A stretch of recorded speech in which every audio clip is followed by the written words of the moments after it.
Hi team, we're ready for systems of nonlinear equations. We're going to be dealing with just two variables. Remember, if we have two variables, then we need two equations or inequalities.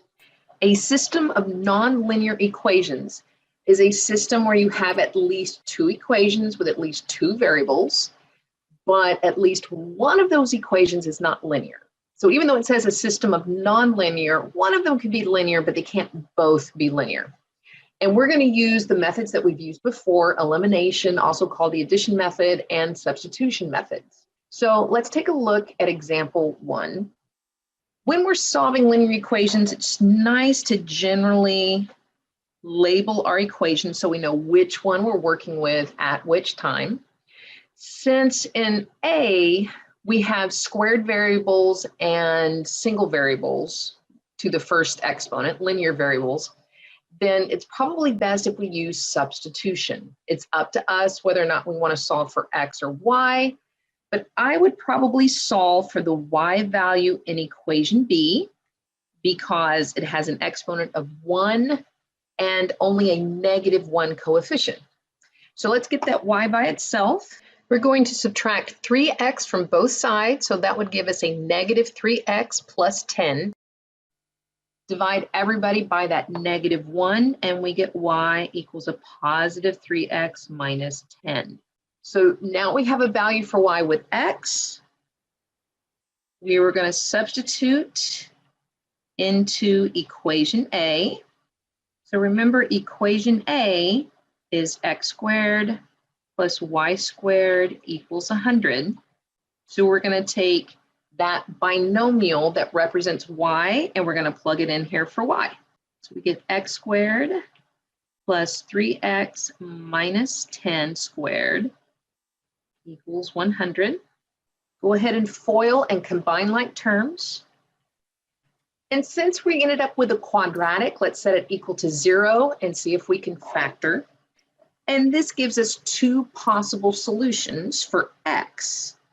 Either the first factor equals 0, which means x would equal 0, or the second factor equals 0, which means x would be 6. So remember, to solve any system of equations, we're looking for points or lines that satisfy both.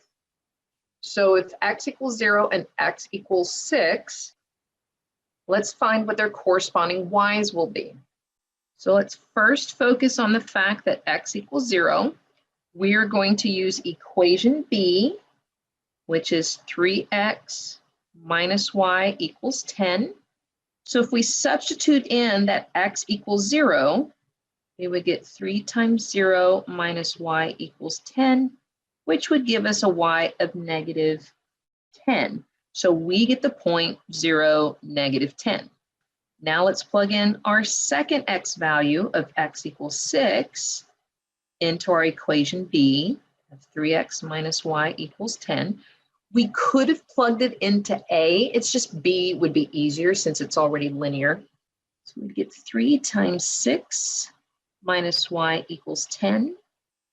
18 minus y equals 10. So that means y equals 8.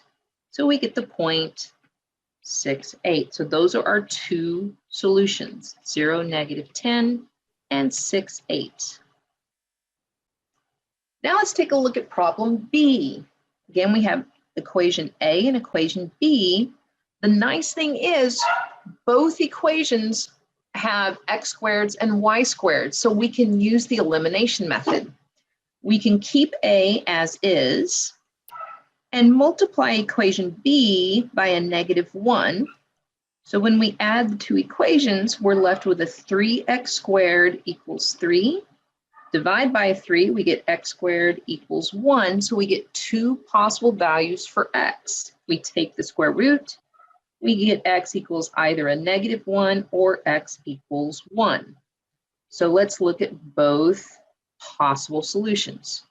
If we first look at x equals -1, again, we can use equation A or B. It just B seems a little bit more simplified. There's no coefficients.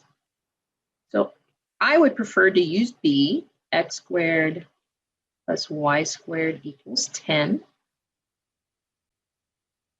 So if you plug in a -1 for the x squared,